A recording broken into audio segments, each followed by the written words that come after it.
గురుబ్రహ్మ గురువిష్ణు గురుదేవో మహేశ్వర గురు సాక్షాత్ పరబ్రహ్మం తస్మై శ్రీ గురవే నమః.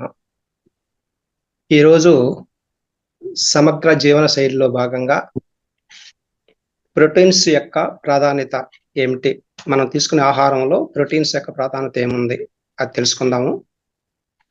మనం తీసుకునే ఆహారంలో, ప్రతిరోజు తీసుకునే ఆహారంలో ఇటు కార్బోహైడ్రేట్స్, ప్రోటీన్స్, ఆయిల్స్, విటమిన్స్, ఖనిజ లవణాలు అన్నీ ఉండాలన్నమాట. అన్నీ తగు నిష్పత్తిలో ఉండాలి. ఏ ఒక్కటి ఎక్కువ తీసుకోకూడదు, ఏది తక్కువ తీసుకోకూడదు అనమాట. అన్నీ ఉండాలి. దీంట్లో దాన్నే మనము సమతుల ఆహారం అంటున్నాం. మనం ఈరోజు ప్రోటీన్స్ యొక్క ప్రాముఖ్యతను తెలుసుకుందాం. ఈ ప్రోటీన్స్ మన శరీరానికి అవసరమైనటువంటి ముఖ్యమైన పోషకాంశం. ఇది దీనివల్ల ప్రోటీన్స్ తీసుకున్న దానివల్ల మన కండరాలు నిర్మాణానికి పనికొస్తుంది అనమాట. కండర నిర్మాణానికి, అట్లాగే శక్తి ఉత్పత్తి అయ్యేదానికి, హార్మోన్లు బ్యాలెన్స్ సమతుల్యత అన్నమాట. హార్మోన్లు సమతుల్యత ఉండడానికి కీలక పాత్ర వహిస్తుంది. కండర నిర్మాణానికి, శక్తి ఉత్పత్తికి, హార్మోన్ల సమతుల్యతకి ఉపయోగపడుతుంది అన్నమాట. ఇవి ఎంతకు తీసుకోవాలి? ప్రోటీన్స్ తీసుకోమని చెప్పేసి మన వాళ్ళు ఏంటంటే ఎక్కువగా తీసుకుంటుంటారు అనమాట. ఎక్కువ తీసుకున్న నష్టాలు ఉన్నాయి, తర్వాత చెప్తాను. మనం మామూలుగా ఎంత తీసుకోవాలంటే, మనం తీసుకునే ఆహారంలో 6 నుంచి 8% ఉంటే చాలు ప్రోటీన్స్. మనం తీసుకునే ఆహారంలో 6 నుంచి 8% ప్రోటీన్స్ ఉంటే చాలు అనమాట. మనం బాడీ వెయిట్ని బట్టి చూసుకునే పంతే 1 kg బరువుకి 0.8 గ్రాములు తీసుకుంటే చాలు అనమాట. 1 kg బరువు ఉండే వ్యక్తి 0.8 గ్రాములు తీసుకుంటే చాలు. అంటే ఆ విధంగా లెక్కేసుకుంటే 60 kg ఉన్నటువంటి బరువు ఉన్న వ్యక్తి 48 గ్రాములు, ఒక రోజుకి 48 గ్రాముల ఈ యొక్క ప్రోటీన్స్ తీసుకుంటే సరిపోతుంది అనమాట. అంతకంటే ఎక్కువ తీసుకోబడలేదు. మనం తీసుకునేటువంటి ప్రతి కూరగాయలో కూడా ప్రోటీన్స్ ఉంటాయి, అంతో ఇంతో ఉంటాయి. కానీ ఎక్కువగా ఉండేది దేంట్లో ఉంటాయంటే పాలకూర, పచ్చి బఠానీలు, కాలీఫ్లవరు, బీరకాయ, క్యాబేజీ, బెండకాయ, పుట్టగొడుగులు. అవి ఎక్కువగా ఉంటాయి అన్నమాట. ప్రతి కూరగాయలో ఉంటుంది ప్రోటీన్స్, కానీ ఇప్పుడు నేను చెప్పిన వాటిల్లో ఎక్కువగా ఉంటుంది అనమాట. ఇంకా కూడా ఈ యొక్క నట్స్, చియా సీడ్స్, శనగలు, మొలకెత్తిన గింజలు, ఓట్స్, సోయా మిల్క్, ఆల్మండ్, వీటిల్లో కూడా ఈ యొక్క ప్రోటీన్స్ ఎక్కువగా ఉంటుందన్నమాట. ఇంకపోతే ఇప్పుడు చెప్పినట్టన్నీ కూడా శాకాహారం సంబంధించినట్టు నేను చెప్పింది. ఇప్పుడు మరి మాంసాహారం లెక్కన సంబంధించి మాంసము, గుడ్డు, పాల పదార్థాలు, చేపలు, వీటిల్లో కూడా ప్రోటీన్స్ ఎక్కువగా ఉంటాయి. మాంసాహారంలో అయితే 40% ప్రోటీన్స్ లభిస్తుంది అనమాట. కానీ ఇది ఎనిమల్ ప్రోటీన్స్.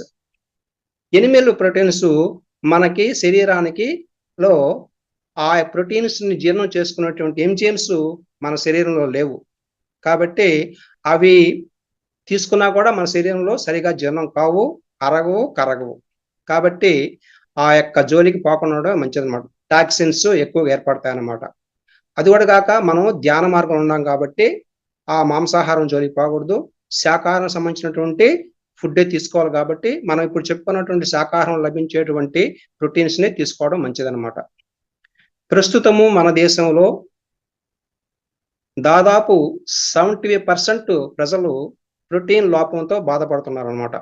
అంటే మన ప్రజలు మామూలుగా ఎక్కువగా మధ్యతరగతి వాళ్ళు కానీ, దిగువ తరగతి వాళ్ళు కానీ ఏం చేస్తుందంటే కొంచెం నుండి అన్నం తీసుకుంటారు, అన్నం మాత్రం పెట్టుకుంటారు. కానీ కూర మాత్రం ఏదో చిన్న గిన్నెలో, లేకుంటే ఏదో పచ్చడో, లేకుంటే ఏదో గంజే పోసుకొని తినేస్తారు అన్నమాట, అంతే. కానీ వాళ్ళకి కావాల్సినటువంటి శక్తి మాత్రం లభిస్తుంది. అంటే ఇక్కడ పిండి పదార్థం ఎక్కువ తీసుకున్నారు కాబట్టి శక్తి లభిస్తుంది, కానీ ఈ యొక్క ప్రోటీన్స్ లభించవు అనమాట. కాబట్టి దానివల్ల లోపంతో బాధపడుతున్నారు అనమాట. చాలా మంది బాధపడుతున్నారు వాళ్ళు.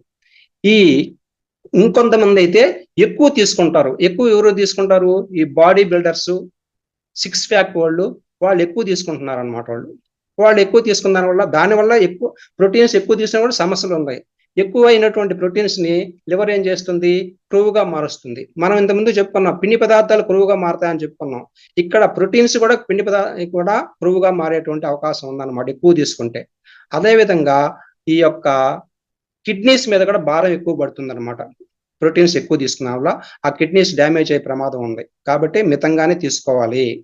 ఇంకపోతే ఈ ప్రోటీన్స్ లోపం వల్ల వచ్చేటువంటి ఏందయ్యా అంటే కండరాలు బలహీన పడతాయి, కండరాలు బాగా బలహీన పడిపోతాయి, లూజ్గా అయిపోతుంది, చర్మం ముడతలు పడిపోతుంది, చిన్న వయసులోనే చర్మం ముడతలు పడిపోతుంది, అలసట వస్తుంది, అట్లాగే నీరసంగా ఉంటారు, జుట్టు ఊడిపోతుంది. జుట్టు ఎందుకు ఊడిపోతుంది?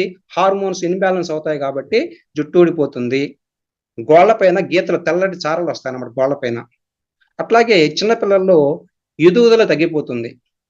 మామూలుగా మనకు చిన్నపిల్లలు ఎదగాలంటే కాల్షియం కావాలనుకుంటారు. కాల్షియంతో పాటు ఈ యొక్క ప్రోటీన్స్ కూడా కావాలన్నమాట. కాబట్టి ప్రతి ఒక్కరు కూడా ప్రోటీన్స్ ని కూడా తీసుకుంటుండాలి. అందువల్ల గవర్నమెంట్ వాళ్ళు ఇప్పుడు ఏం చేస్తున్నారు, చిన్నపిల్లల్లో ఈ ప్రోటీన్స్ లోపంగా లేకుండా ఉండడానికోసరంగా మధ్యాహ్న భోజన పథకం పెట్టేసి వాళ్ళకి ఈ యొక్క ప్రతిరోజు ఒక గుడ్డు ఇస్తున్నారు అన్నమాట వాళ్ళు.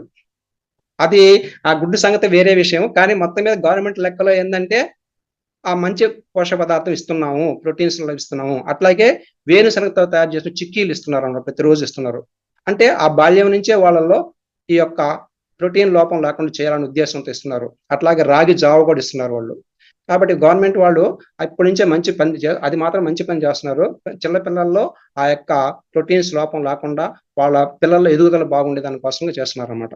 కాబట్టి మనం అందరం కూడా శాకాహారానికి సంబంధించినటువంటి ప్రోటీన్స్ ఎక్కడైతే లభిస్తున్నాయో శాకాహారంలో ఆ వాటి మనం తీసుకునేసి మనం అందరం కూడా ఆరోగ్యంగా ఉండాలని చెప్పి కోరుకుంటూ ఈ అవకాశం ఇచ్చినటువంటి మహావతార్ ఫౌండేషన్ వాళ్ళకి ధన్యవాదాలు తెలుపుకుంటూ సెలవు తీసుకుంటున్నాను.